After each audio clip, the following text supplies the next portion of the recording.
Naglabas na ng pahayag ang misis ni Jovit na si Camille Ann Miguel ukol sa katauhan ng manliligaw nito. Ilang taon na nga rin ang pumanaw si Jovit kaya makikita ang unti-unti nang bumabalik ang freshness ni Camille. Kung mapapansin nga ay lalo itong gumaganda at tila nakapag-move on na talaga sa pagpanaw ng kanyang pinakamamahal na partner. Sa tagal na nga ng panahon na walang kaagapay na partner si Camille, ito na kaya ang tamang oras na muling pumasok sa buhay pag-ibig. Kung matatandaan nilang buwan na rin ang nakakalipas nang magbahagi si Camille ng larawan ng isang bouquet ng bulaklak. Makikita kasi rito ang isang napakagandang bouquet of flowers at napaka-cute na aso.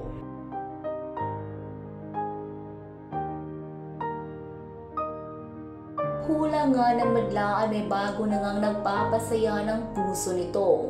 Magkahalong saya at lungkot nga ang naramdaman ng mga netizens noon, lalo na ang mga tagahanga ni Jovit, na baka nakalimutan na raw ni Camille ang yumaong singer dahil may bago nang nagpapasaya sa kanyang puso.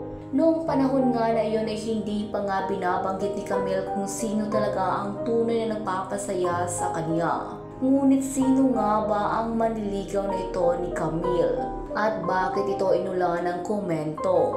Kung bibisitahin nga ang Facebook page ni Camille, makikita nga roon ang sunod-sunod na pag-post niya ng bouquet ng bulaklak.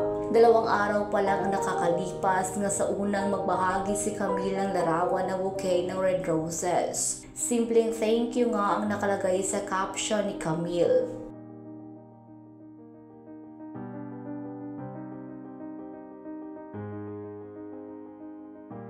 Sa sumunod na araw ay nagbahagi naman siya ng mas malaki, mas madami at mas magandang bouquet ng red roses.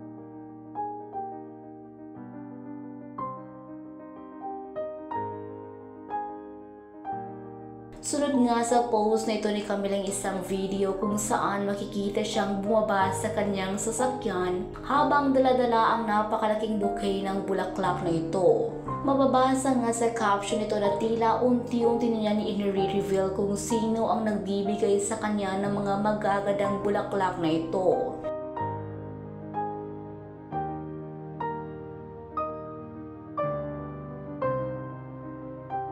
Dito nga mababasa na isang contractor daw ang nagbibigay kay Camille ng mga bulaklak. Ibig sabihin nga isa itong mayaman na lalaki. Hindi naman lingid sa kaalaman ng madla na talagang mayayaman na ngayon ang mga tinatawag na contractor. Tulad na lamang ng mag-asawang Curly at Sarah Diskaya na super sayaman mula nang pasukin nila ang pagtatrabaho sa mga proyekto ng DPWH. Kaya hindi na naman nga napigilan ng madlang magkomento sa post na ito ni Camille. Lalo na noong nalaman nila na isang contractor na nagpapadala sa kanya ng mga bulaklak.